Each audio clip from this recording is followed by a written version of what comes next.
This is The Joe Gaither Show on BamaCentral.com.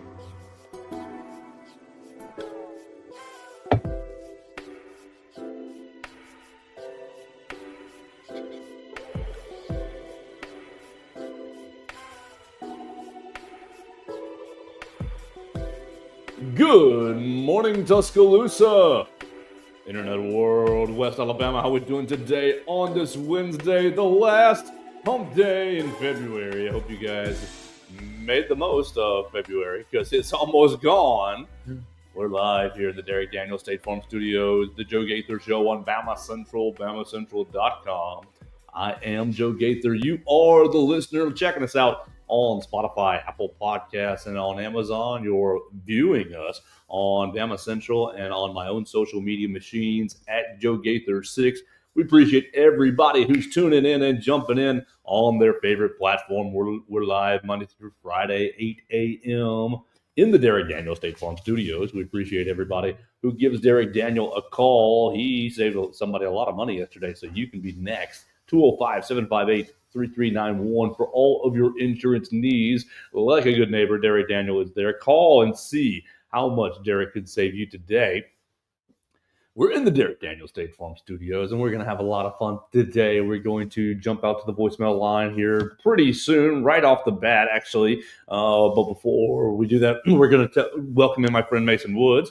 You can find Mason Woods at MAWoods_ on the Twitter machine, as we're really going to react pretty much the whole day on Alabama beating the brakes off of Mississippi State. With that, good morning, Mason. How we doing? I'm doing really good this morning. A lot better than I felt after the Missouri game. I'm feeling very, very, very happy about where this basketball team is heading. That was an encouraging performance last night. Okay, that's going to be kind of the crux of the debate. Did last night's performance move you closer to belief in this team, or was it much more the same, or was it more about Mississippi State? So we're going to talk about that. That's pretty much going to be where the conversation lives. We want to talk about Mark Sears and Chris Youngblood obviously having a historic night. We want to talk about live by the three, die by the three. I feel like, all right, we did Emily Smart a disservice yesterday just a little bit. At the end of the game, I'm sitting there watching and reflecting and thinking, we just glazed, really just blew right through that to get to Alexander Lincoln. And we want to say thank you very much to Alexander Lincoln joining us yesterday. New Era Wrestling coming to Tuscaloosa March 16th. You can find the Crimson Clash. We appreciate Alexander Lincoln joining us. But we just ran right through Emily's article just a little bit to get to him. And she talked about live by the three, die by the three, this, that, and the other. At the end of it, though, the end of the game, I think her point, we got caught up on the one line in that paragraph, but her point was that Mississippi State struggles to defend the three-point line, and Alabama has shot an okay percentage from the three-point line this year. At the end of the night, I mean, your point remained true. Mississippi State did not defend the three-point line, so okay, we blew right past that yesterday. Oh, man, yesterday just was a blur, and Monday, too, with Theo as well. So, Mason, will you reset me? Will you tell us how we're doing? It's halfway through the week, what we're doing today, and then let's kind of devise our plan. We're going to hear the voicemails in a second, but what else do you think we need to talk about today?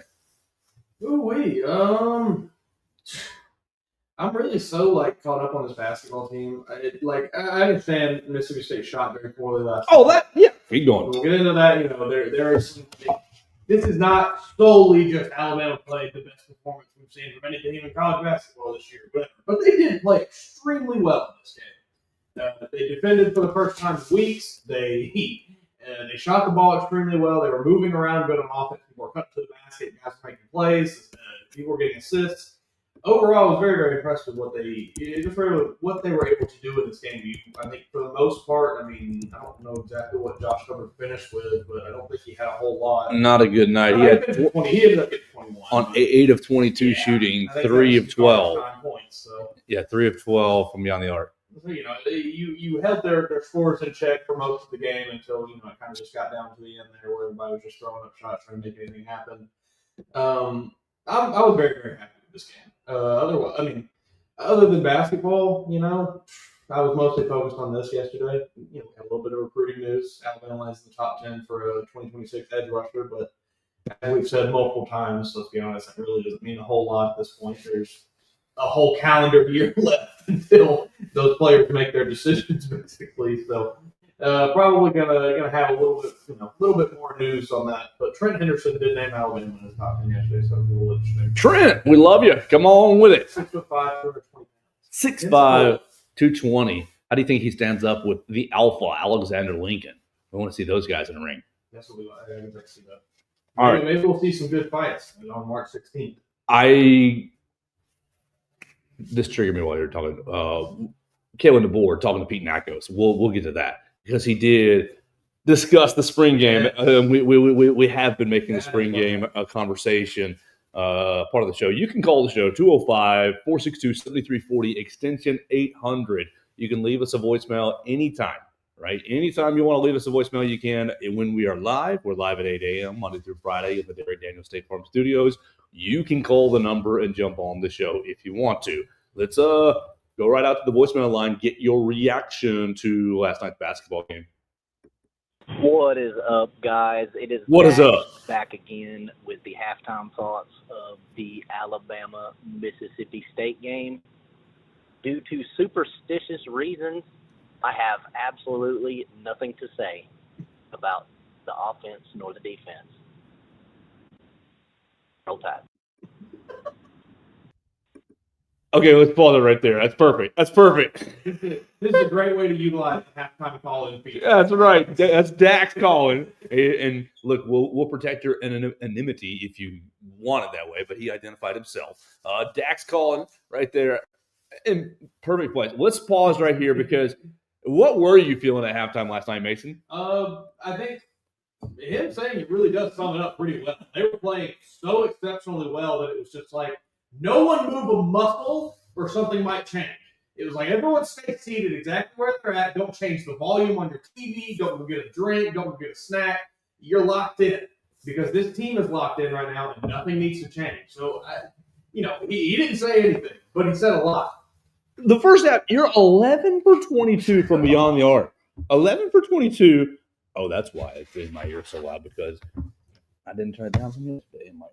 Bam, bam, bam. Yeah, right there. Just a little bit like there. Okay, so you're 11 for 22 from beyond the arc.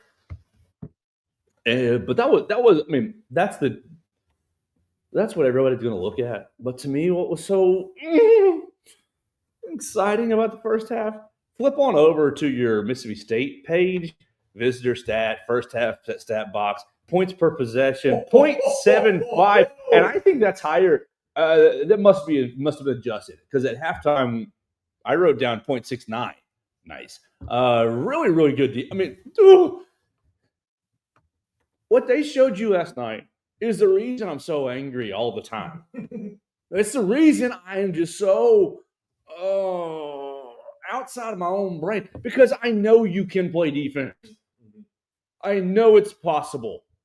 I know physically you got, as a collective of 12, as a collective of 10, 11, 12, 13, depending on health now, you're down to 11, right? 10, 11. You guys are capable of playing defense. Yeah. You can. It's not going to be you're not going to hold every team to 0.75 points per career, but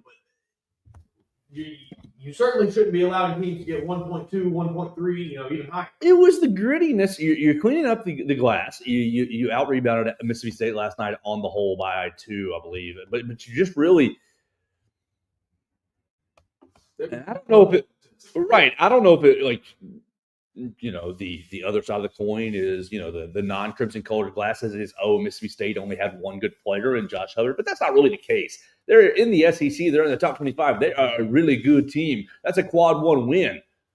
Yeah, okay. Josh Hubbard was a little bit quiet, and obviously got himself into a little foul trouble at the start of the half. But I think that anytime you're playing an SEC team, look at the league. The league is ridiculous. It's a litmus test. It's a maturity test. It's a let's see where we are test. And the crazy person in me over the last 4 or 5 weeks has been saying, okay, you're leaving a lot on the table, Alabama. You're leaving a lot to be desired, especially on the defensive end. Last night at halftime, Dax is exactly right. Dax lets me. I'm sitting there thinking, oh my God, if you do that, unbeatable. Unbeatable. You go 11 for 22, and you also defend your tail off. You're unbeatable, and that's the formula. You're 27-53 at halftime, and you're just. We've talked about the first half punch. That guy, that move went out the window in January. But they found it a little bit last night, and it was on the defensive end to me. And just again to really reiterate how good the SEC is. Mississippi is a very good team. I understand.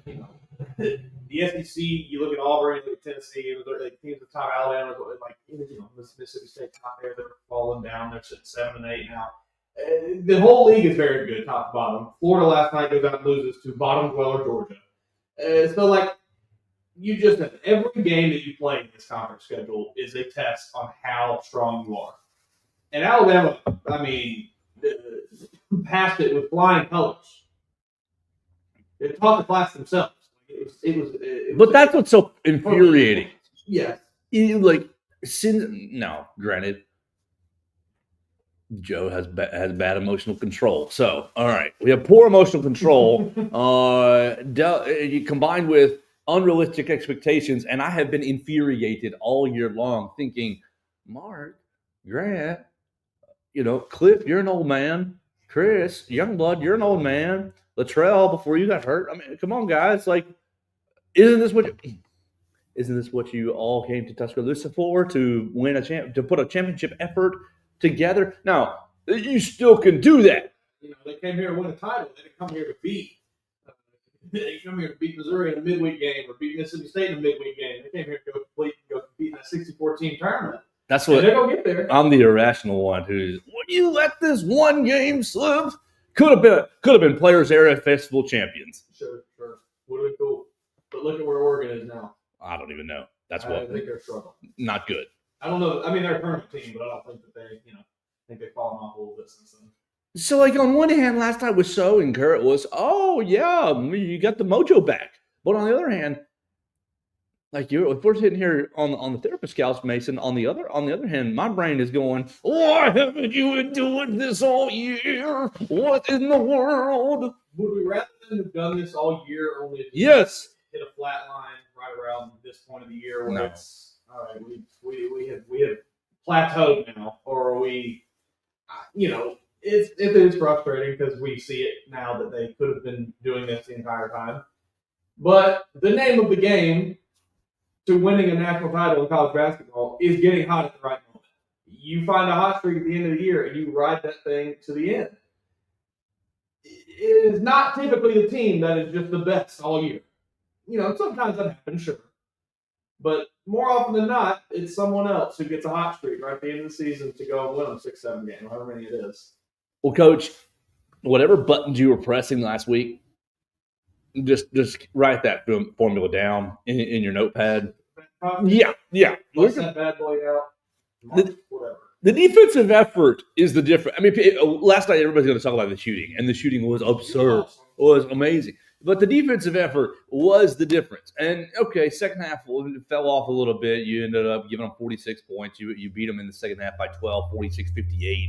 You ended up, what's their PPP? Yeah, so not really, kind of a lax. But at that point, we're up by 30. We're up by 30, and the game never really got back into 30 has cut to 12, 30 has cut to 8. Mississippi State also, when you're down by 30, you're altering the way you play a little bit. They're probably, they're putting up some shots that probably aren't necessarily good shots. They made some of them, but they're forcing the issue a little bit, trying to really make things happen as opposed to kind of running their normal sets. Let's keep it going. I think we have 2 more voicemails. Reminder, you can call the voicemail line, 205-462-7340, extension 800 to be a part of the program. Looks like my halftime thoughts were the correct call. Roll bleeping Tide. My jaw is on the floor. the whole team was on demon mode tonight, like on both sides of the ball. It was a complete game. I'm so proud of these boys, and they just got me more excited for March. But holy crap, these next 3 games are going to be some. Let's hope we can keep this momentum going. Roll Tide. No, Roll Tide. That's Dax with a back-to-back call, and that's exactly how we want it done. Give us a call before the game. What do you think about the game? Halftime. Oh, my gosh, this is what's happening. Post-game. Oh, that's my reaction. Well done, Dax. 10 out of 10 for you. Mason, you want to take his reaction? I mean, demon mode on both sides of the ball. That is accurate. That's an accurate description of how this team played. They were incredibly. The intensity was at a season high on both ends of the floor, on offense and defense. They had everyone, all 5, top to bottom, and even Mark Sears played some good defense on some stretches. The next 3 games, 3 top 5 matches. Well, we'll see if Florida remains in the top 5 after losing to Georgia. They might drop out, but regardless, it's probably going to be 3 top 10 matchups at the very least. How about you want to play a 1 seed, a 1 seed, and a 1 seed in a row? Yeah. Like, how prepared are you going to be for March? Going back to you got a man Hunter who likes to call, and his last handful of calls for him has been how nobody's going to be more prepared. Nobody's going. And dude, you're right. Yeah, I mean that's exactly right. Even too, like you get kind of three kind of different styles here between Tennessee, Florida, and Auburn. You get Tennessee, the very slow, methodical, grind you down into the floor kind of play. Florida is a little bit more high flying. They get out and run a little bit. And then Auburn, it's just like the empire, the best of the best. You got to find any way you possibly can to take them down. So this will be a very good 3-game stretch to get Alabama prepared for March. If you win 2 of these games, I think you feel fantastic. What can we do to regulate Rick Barnes to high school coaching? His style belongs in the AHSAA. He needs to be teaching like 4th graders fundamentals. That's what he's running like a bounce pass academy. I want Rick Barnes and Barry Sanderson playing against each other. Right there. No shot clock. Those games within 15 to 12. I love Barry. Barry would walk over the bench and kill him. He'd be like, "Shoot the ball!" I remember in high school, we played. I think it was. I don't remember what team it was, but they held the ball for an entire quarter. No, why? The whole. 12 minutes they held the ball. We're gonna win 4-2. Yeah, and it was the worst thing ever. Everybody was just sitting there like, "What are we doing, man?"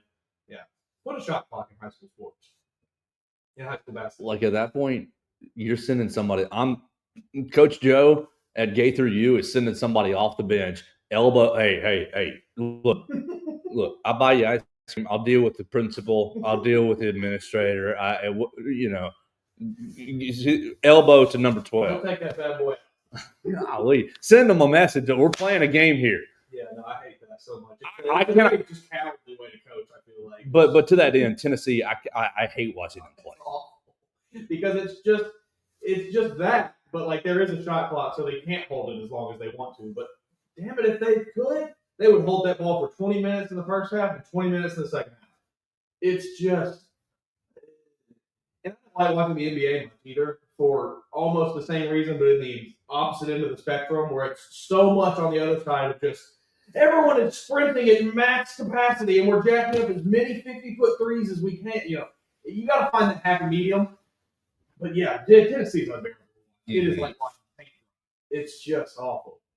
One more from the voicemail line, 205-462-7340, extension 800. You can be next to be on the Joe Gaither Show. Good morning, Joe. It's Robert from Brookwood. Great game last night by the basketball team. I thought benching I forgot it, Nelson was a great move because he's a bit clumsy with the ball sometimes. In fact, you can quote me, he's clumsy. And I think that's going to help the team the rest of the year. Just let him come off the bench. Have a great day. Can we get that on a quote card that we can tweet out? I love it. In fact, he says, I think he might be clumsy. Actually, he's clumsy. Well done. Exactly right. Yeah. Oh, you want to go with Grant? Another tough night for Grant. All right, before you go too far off the cliff, dealing with a little bit of shin bruise, dealing with a little bit of shin action, kind of contusion the last 2 days. Okay. Not as 100%. All right, but continue. I'll cut him, a bit of slack. A little, not a lot. No, I'm not going to cut you any slack on the turn the ball over. Yes. It hurts, that you're still just kind of reckless with the ball at times. You had the most turnovers on the team. You had 3. You tied Mark. And it's not a place you want to be. It's Mark's here for turnovers. Because Mark's got the ball in his hands the entire night. You got it however much time.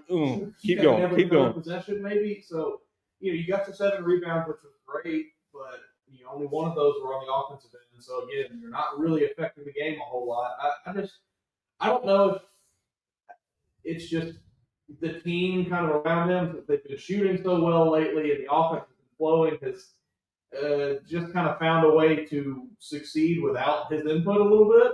But it just feels like he's not a piece of the puzzle. It feels like it's 4 guys who work really well together, and then here's an extra cog that we can't figure out how to fit. And he's just kind of bouncing around. And I don't know why that's developed the last 4 or 5 games, other than maybe just the offense has really hit a stride and realized, we don't need Grant as much. We can kind of work without him. Really appreciate Robert from Brookwood utilizing the voicemail line 205-462-7340 extension 800. I think he makes a good point on Grant, but in the second half, I think Grant kind of got going just a little bit. Just in the sense, obviously the box score numbers are not great, 6 points, but where is this dunk here in the second half? A good dunk at 18:03. No, that's not what I wanted. Maybe it was rebound, offensive rebound, good layup. Maybe it was at 18:03.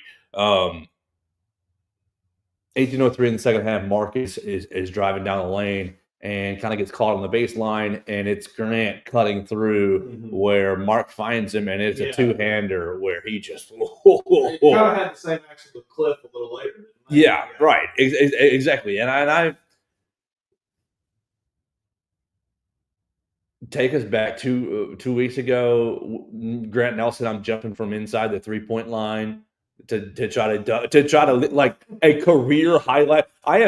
The highlight that would have produced Grant jumping from inside of the 3-point line to dunk on Auburn, like that would have never died. That would have been every piece of promotional material yes. For the rest of eternity. Regardless of whatever happened with that we're using this clip. He thought, hey, I got that one over Donovan Clingan in the Final Four. I'm trying to add to the resume here. Since then, okay, maybe my man's ego is a little bit. And I'm sorry, Brad. I'm speaking for you. That's not appropriate. But it seems that way a little bit. It seems like since that, he feels a little out of sorts. And, maybe it is this shin injury. Maybe there's a little more to that. I think it's easy to, when an athlete says, or when a coach or whoever says, he's dealing with a little bit of an issue, it's easy to kind of, as fans, just assume, I don't want to be perfectly fine. But, more often than not, they're hurting a lot and they're still playing. So, there's a decent chance he could be in a fair amount of pain out there. But I still need more from you, Grant. I'm sorry. If you're in pain, I'll take Terrell at 100% before I take you at 5%. Go sell it. It's fine. We got 13 minutes from Terrell. 7 points. He was solid. Didn't really get after the board much, but didn't turn the ball over. I just, at this point of the year, and I know that it's a really hard thing for coach to be balancing because, you're currently balancing it with Darian Reed. Do you play him? Do you play him and risk more injury? Do we rest him? This, that, and the other. Darian didn't play last night. And look, I'm in the camp of you don't play Darian until we're in Nashville. At least. I know these 3 games are going to be, you want to win them. 3 games, 2 of them against bitter rivals, all 3 against top 10 teams. Like, it's going to be, you're in the national spotlight.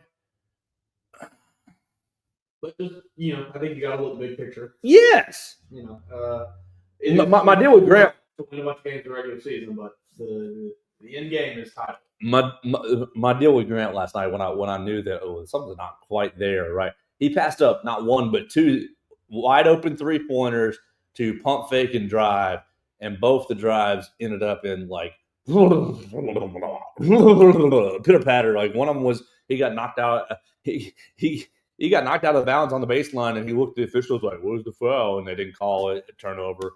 And then the other one was he just went into the lane and just into traffic.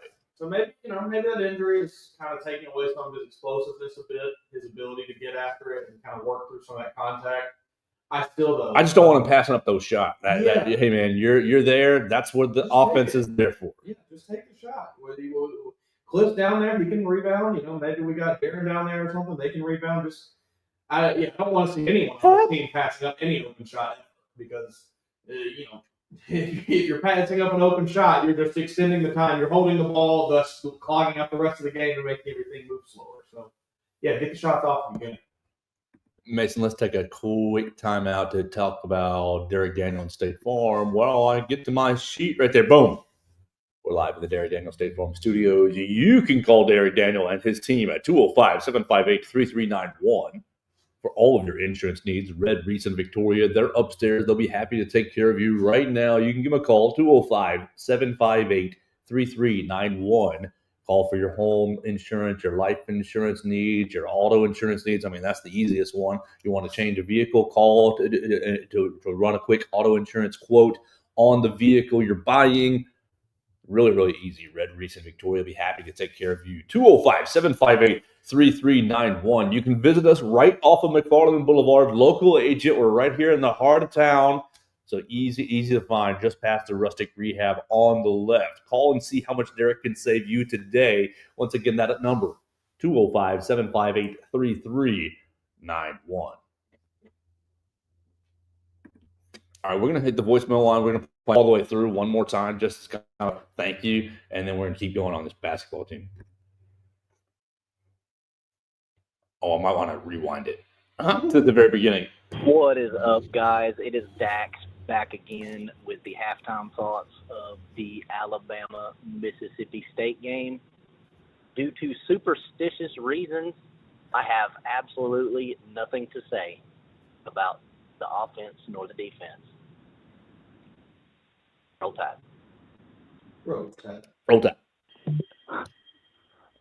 Looks like my halftime thoughts were the correct call.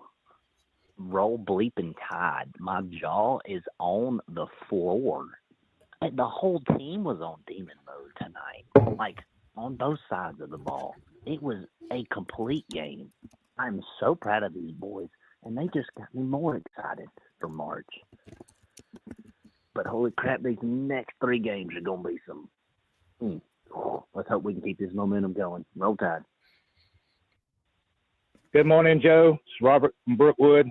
Great game last night by the basketball team. I thought benching I forgot it, Nelson was a great move because he's a bit clumsy with the ball sometimes. In fact, you can quote me, he's clumsy.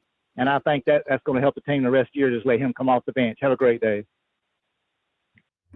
I love it. You can be a part of the voicemail crew like Dax and like Robert from Brookwood. We've heard a lot of people, Roy from Gunnersville. Who else have identified themselves? We've had a lot of calls. Simon's actually told his name. Yep. Hunter has told his name once as well. So feel free to jump in on the voicemail line, 205. But we do love to hear your name. Sure. If you want to say your name is Billy and your name is really Charlie, I don't care. Well, whatever you want to. However you want to play that game, you can be a part of the show at 205-462-7340, extension 800. Oh, my gosh. I want voicemails on the basketball team, obviously. I want voicemails on the baseball team, 20-something to 11, 22 to 11 yesterday against Jack. They hit like 15 home runs in the second inning. Will Miller sat in the ballpark like for – and he doesn't care. He loves it. He wants more home runs. He wants the games to continue to go and go and go. But goodness gracious, the baseball team wrecked shop yesterday. We want your voicemails on the baseball team.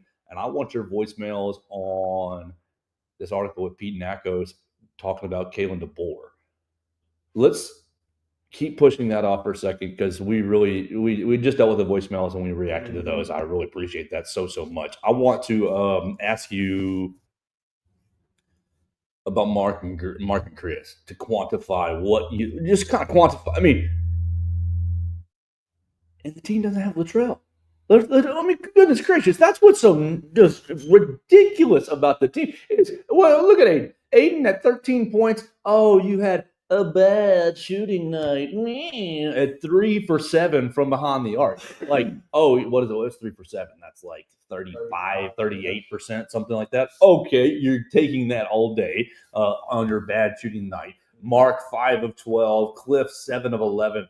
Like, Chris 7 of 11. Jared getting in there too. 3 for 3, right? Yeah. Okay. I mean, huge shooting night from just about everybody on this team. But specifically to talk about Mark and Chris, like, I mean, what more can you ask from these guys? You get 48 from them. I got something I can ask for Chris, but keep going. Okay. I mean, you get 48 from them. I know that the defense is always leaves a little to be desired with those two, but I think that's just kind of the way they play. Now, Chris, his defensive inefficiencies, I maybe wasn't as privy to, but it seemed like last night at times maybe they showed up a bit. I don't know. I really was happy with both of them, especially Mark getting 10 assists. That was huge. Was able to distribute the ball extremely well, taking on that role where he's not forced to do it all himself. When he can trust the guys around him to make shots, he'll get his assists. It's just the guys around him got to step up. Yeah, it's Mark with the 10 assists and it's LeBaron with the 5. Like, so both of our primary ball handlers are, I'm finding the right guy. I'm finding an efficient. Right. So every ball, all the ball handlers, I mean, Chris, love you, buddy, but that's not your job. You're a shooter. My thought with 7 for 11 is so much fun. And goodness gracious, you are such a fun player.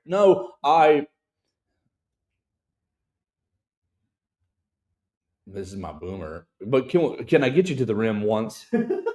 Can I get you to the rim one time? One time, Charlie? Let the man do what he does great. Let the man be great. Hey, what do you think happens to that closeout if he pump fakes one time and gets to the rim and goes, layup, finger roll? You're right. Confidence. Now, I understand he's not he's a tiny guy going up there. It's the same as Mark going up there.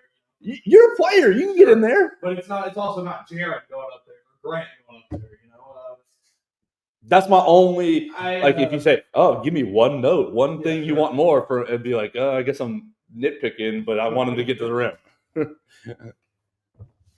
Yeah, I mean, I'm not going to turn down if Chris Youngblood wants to throw a dunk down on somebody's face. Go right ahead, be my guest. What does that do to spacing? Sure.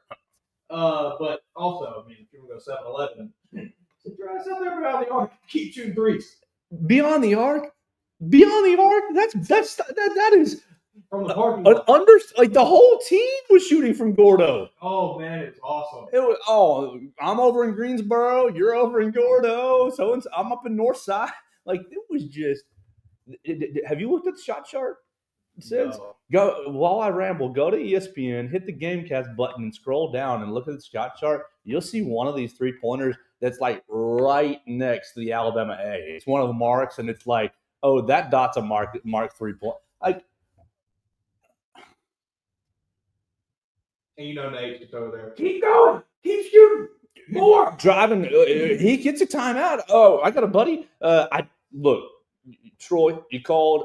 Your voicemail didn't work. Sorry. I got 1 second of no audio. Apologize. But he texts me in the middle of the game while Mississippi's kind of digging in. He goes, getting lazy. And not 2 seconds later, Nate Oates calls a timeout. And he's like, and I said, you called it. He called timeout. He got you. You do. You have two. You have a Holloway and a Sears. You have a Sears making a Holloway this right in front of you. Like, oh man. But he's not going to get enough love for last night.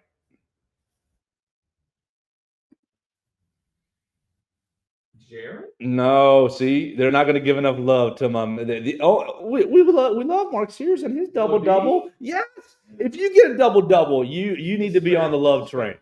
A double in 17 minutes, 10 points, 11 rebounds, 3 assists. Yeah, my man's like, I'll just.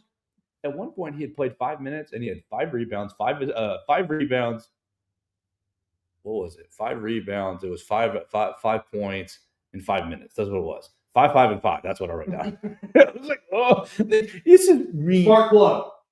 It's insane. I mean, you should be talking about Chris and you should be talking about Mark from last night. But if you want to be a real ball knower, we're talking about Mo D 4 of 6. What?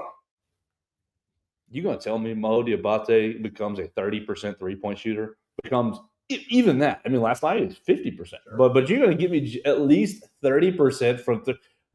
You talk about Chris Youngblood getting to the rim and what happens to the spacing. What happens to the spacing when Mo D is actually hitting that 3-point shot and you're like, do I close out on him and let him blow by me?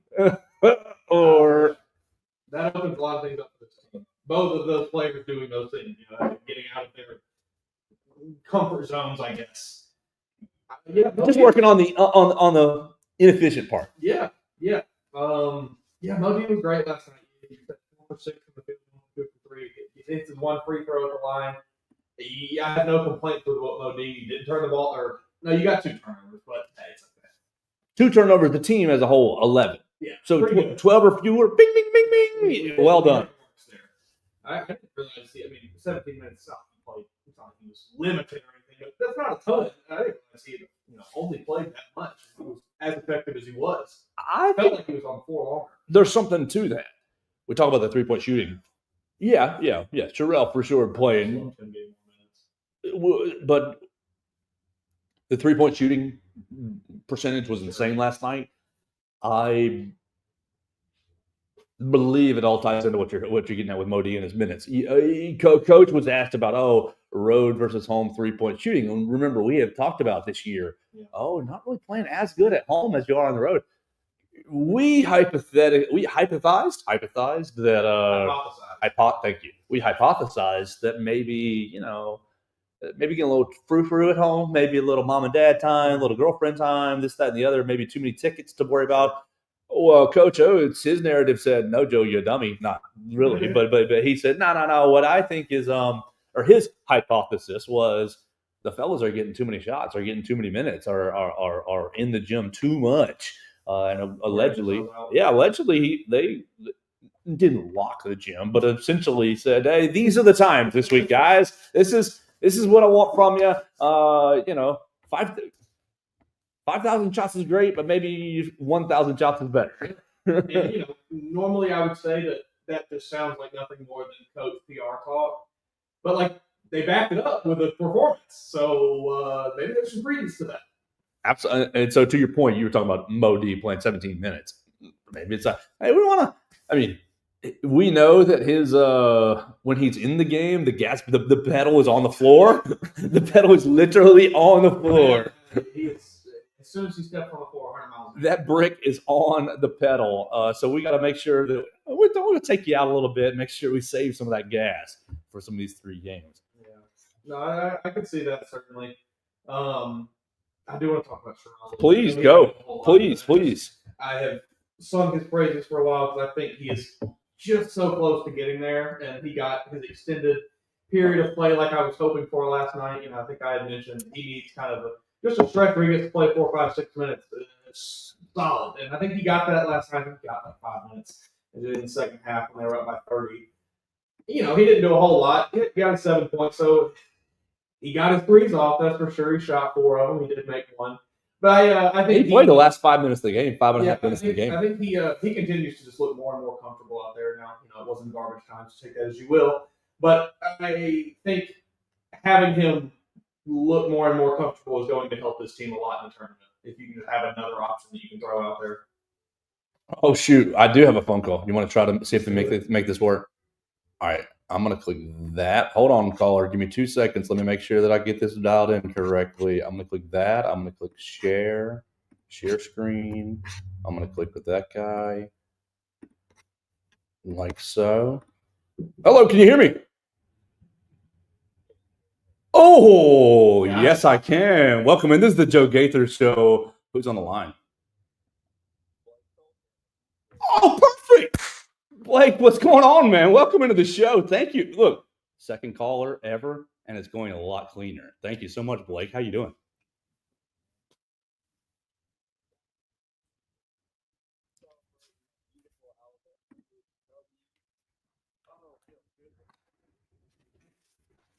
Absolutely. What'd you make of the game?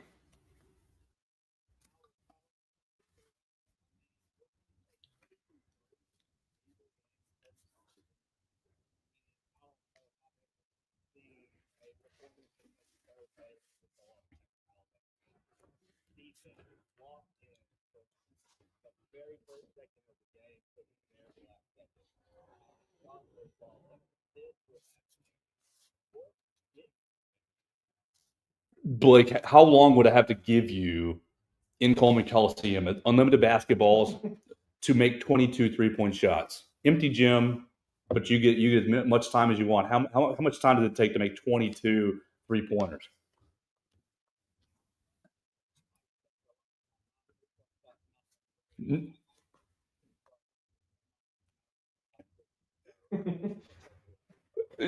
Don't worry, you're not alone. I'm probably about 2 hours, and for me, my 3-point shot was the worst part of my terrible game.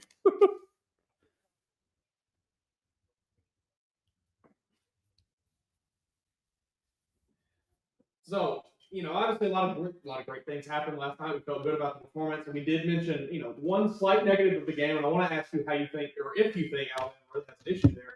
Grant Nelson had some tough performances back to back. Continued to have a tough performance a little bit last night. Do you think they have a Grant Nelson problem, or do you think it's just kind of the woes of the season? Alabama's going to be fine. They're looking good for these last 3 games.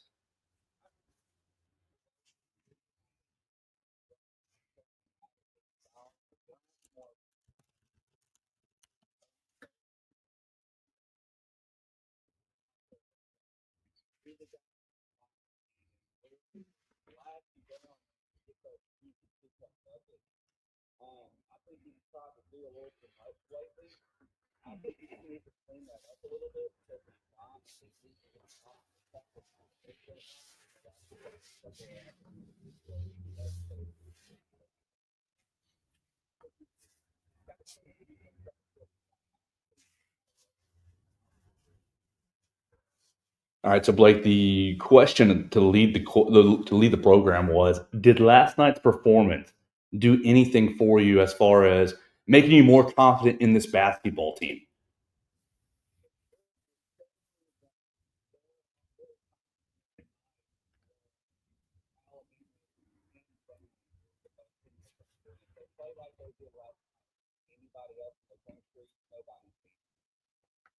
What's your biggest concern as far as pitfalls in the tournament?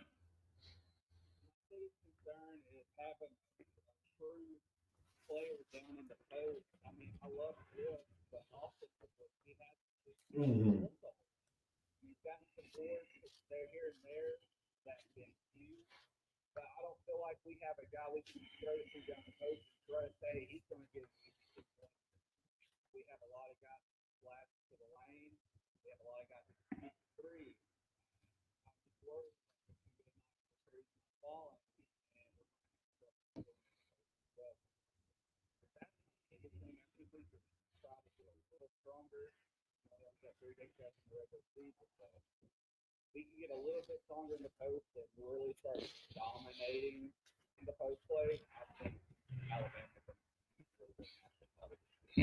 I think so as well. What are you looking for these last 3 games? What record are you going to be happy with? Will you accept 1-2, or is it 3-0 or bust?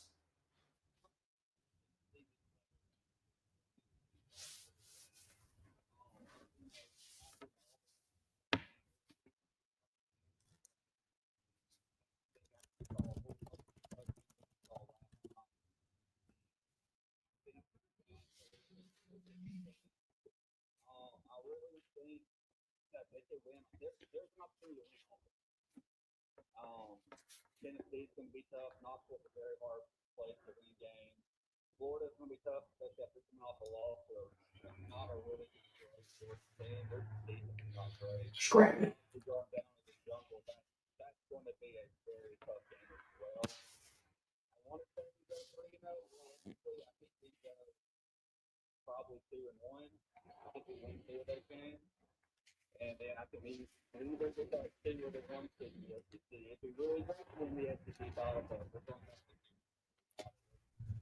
It's going to be a lot of fun in Nashville. Anything else you got for us, Blake? Man, thank you so much for calling. Anything else you got for us today?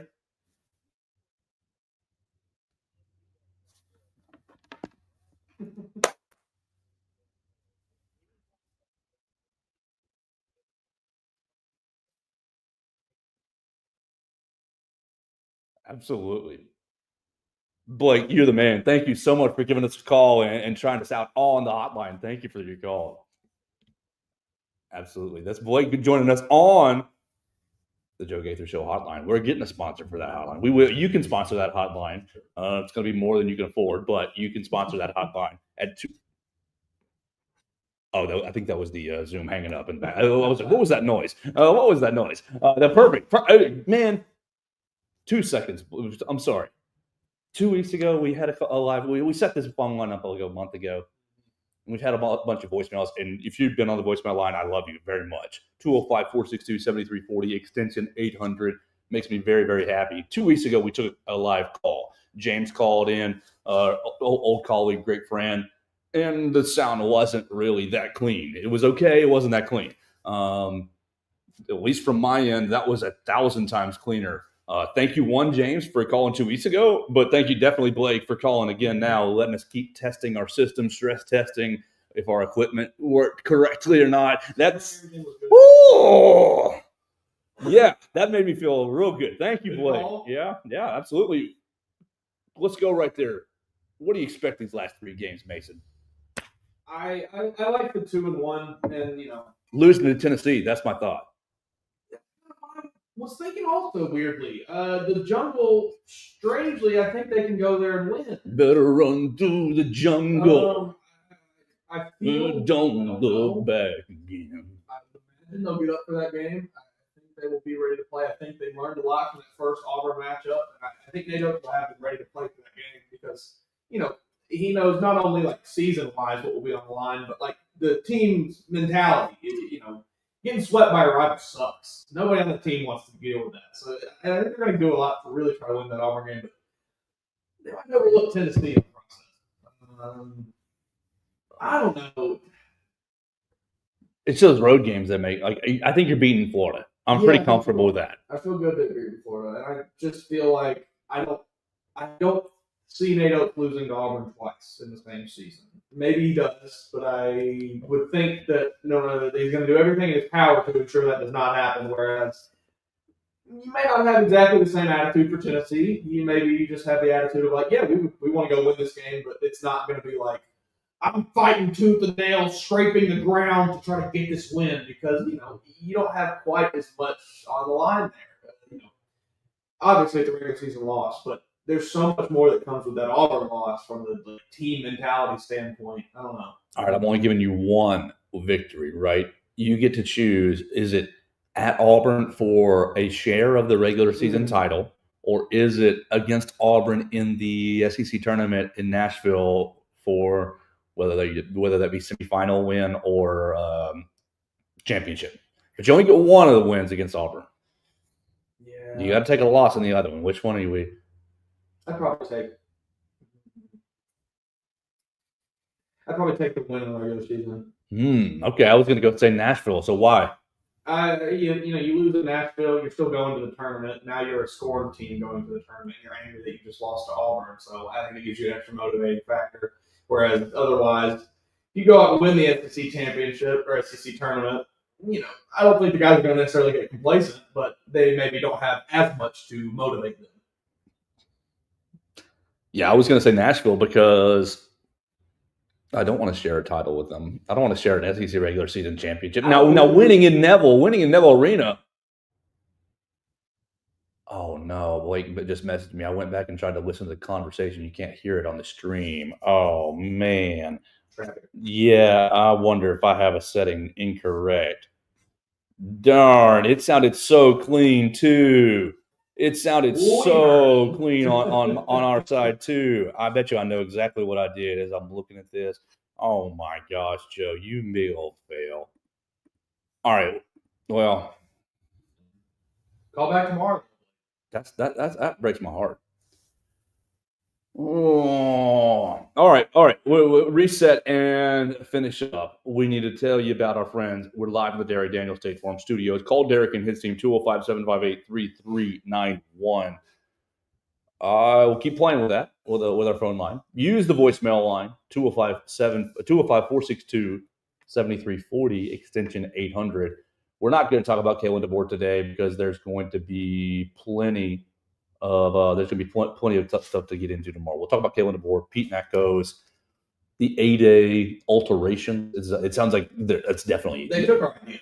That's exactly what it sounds like. They stole it. We will get no credit for it. We will receive nothing from the university that says thank you. No, they stole our idea. His quote when we'll get into this tomorrow as we get out of here. His quote: "A lot of times here, the 8A game, it's been more of a practice. There have been some scrimmaging, not necessarily much of a game. Even when I was at Fresno State, we called it the spring preview. Especially this year, there's some things we're working through with some injuries and so forth. So it'll definitely be modified. Here's your key. So it'll definitely be modified. We want to try to have some type of event around April 12th. Dodgeball! Yeah. We'll talk about that tomorrow. Leave us a voicemail what you think about that event. 205-462-7340, extension 800. Subscribe, rate, and review the show on your favorite podcast platform, Spotify, Apple Podcasts, and Amazon. We'll get out of here for the day, and we'll be back tomorrow on the Joe Gaither Show on Bama Central and BamaCentral.com.